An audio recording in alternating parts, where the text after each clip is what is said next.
जो सफाई कर्मचारीનું કામ થયું હમણાં લેડીઝને બધાને પાછળ રાખ્યા જ્યારે કે નરેન્દ્ર મોદી શ્રી લેડીઝને હંમેશા આગળ રાખે છે તો આ કામ આજે જોઈ શકો છો કે લેડીઝ આ બાજુ હતા અને જેન્ટ્સ આ બાજુ હતા કોઈ ના લેડીઝ બધી પાછળ હતી આપની ઇન્ટરપ્રિટેશન મારામાં વિડિયો છે વાંધો નહીં પણ એવું કંઈ ઇશ્યુઝ નથી અમે નારી સંસ્કૃતિ માટે નારી સંરક્ષણ માટે જ કામ કરતા જ આવી રહ્યા છે અને સૌથી પહેલાં અમે એમની ઇમ્પોર્ટન્સ આપીને જ કામગીરી કરવાની છે એટલે સાથે મળીને કરવાના છે મહેરબાની કરીને એક પોઝિટિવ કામ થતાં આપ એવી રીતે ના ચાલુ કરો અને આપ જોઈ શકો છો વિડીયોમાં નારી એક સાથે આ બાજુ હતા અને જેન્ટ્સ આ બાજુ હતા નરી આંખે જ હતું સર સાથે મળીને કામ કરવાનું છે અને બીજી એ વસ્તુ કે આ હર હંમેશની માટે કાયમ ચોખ્ખું રહેશે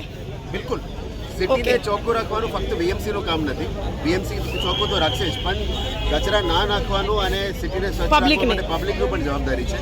અને જે રીતનું આપણે વાત કરી છે નારી સશક્તિકરણ નારી સંરક્ષણ માટે અમે નંબર 1 પ્રાયોરિટી છે અમારી સિટી બસીસ આવી ગયા છે આપ જોઈ શકો છો એની અંદર લેડીઝ માટે રિઝર્વ સીટ્સ છે અને અમારા ઓફિસમાં પણ હું પણ જ્યારે મીટિંગ લઉં છું ત્યારે પણ આપ પૂછી શકો છો કે લેડીઝ અમે આવડે ના તમારી ઓફિસમાં તો હોય છે પણ અમુક જગ્યાએ બસોમાં પણ એ પણ હવે બહુ એ થઈ રહ્યું છે સામાજિક વિશે અમે બધાને સાથે સહકાર આપવું પડે બહેનોને આગળ લાવવું પડે અને સાથે મળીને એમને આગળ વધારવું જોઈએ અને આશા રાખીશું કે આપણે સાથે મળીને મીડિયાના મિત્રોનો આપણે જેવા પ્રામાણિક મીડિયા મિત્રો છે એમના દ્વારા એ મદદ થાય અને આપણે એમને પણ આગળ લઈ જવા માટે મદદ થાય પબ્લિકનું કહેવું એવું છે કે સ્વચ્છતા અભિયાન ફક્ત પ્રધાનમંત્રી કે કોઈ મોટી વ્યક્તિ આવતી હોય ત્યારે જ કરવામાં આવે છે તેના સિવાય રસ્તા પર કચરો પબ્લિક એવું કંઈ કહેતું નથી અને આપની વાત પણ ખોટું છે કારણ કે આપણે 2 મહિના સળંગ આ કામગીરી કરી રહ્યા છે કદાચ આપની ધ્યાનમાં આજે આવ્યું હશે 2 મહિના પ્લસ ઉપર ઓલમોસ્ટ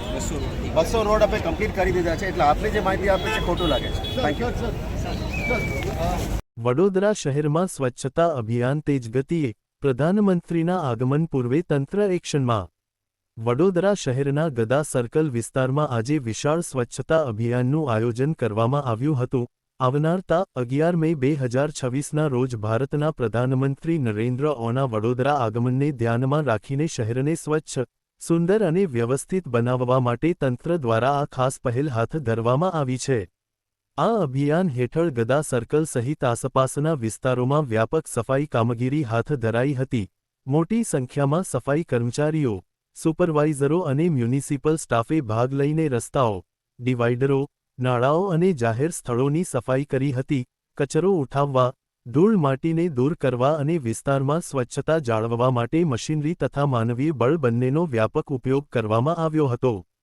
સ્થળ પર હાજર તમામ સફાઈ કર્મચારીઓને સ્વચ્છતા જાળવવા માટે શપથ લેવડાવવામાં આવ્યો હતો આ શપથમાં શહેરને સ્વચ્છ રાખવા કચરાનો યોગ્ય નિકાલ કરવા અને નાગરિકોમાં સ્વચ્છતા અંગે જાગૃતિ ફેલાવવાની પ્રતિબદ્ધતા વ્યક્ત કરવામાં આવી હતી અધિકારીઓએ પણ કર્મચારીઓને પ્રોત્સાહન આપીને સતત કામગીરી જાળવવા સૂચના આપી હતી આ અભિયાન માત્ર દેખાવ પૂરતું ન રહે તે માટે તંત્ર દ્વારા સતત મોનિટરિંગ પણ કરવામાં આવી રહ્યું છે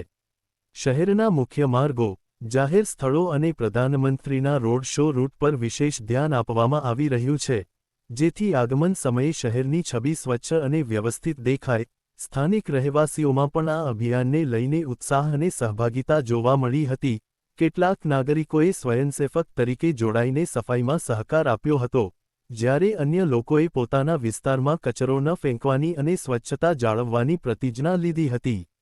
નાગરિકોનું કહેવું છે કે આવી પહેલો શહેર માટે સકારાત્મક સંદેશ આપે છે તેમ છતાં આ સમગ્ર ઘટનાક્રમ વચ્ચે એક મહત્વપૂર્ણ પ્રશ્ન ઉદ્ભવે છે શું આ સ્વચ્છતા અભિયાન માત્ર પ્રધાનમંત્રીના આગમન પૂરતું જ મર્યાદિત રહેશે કે પછી શહેરમાં સ્વચ્છતા જાળવવાનો આ જ જુસ્સો સતત જોવા મળશે શહેરના જાગૃત નાગરિકો માને છે કે સ્વચ્છતા એક દિવસની કે એક પ્રસંગની બાબત નથી પરંતુ તે સતત ચાલતી પ્રક્રિયા છે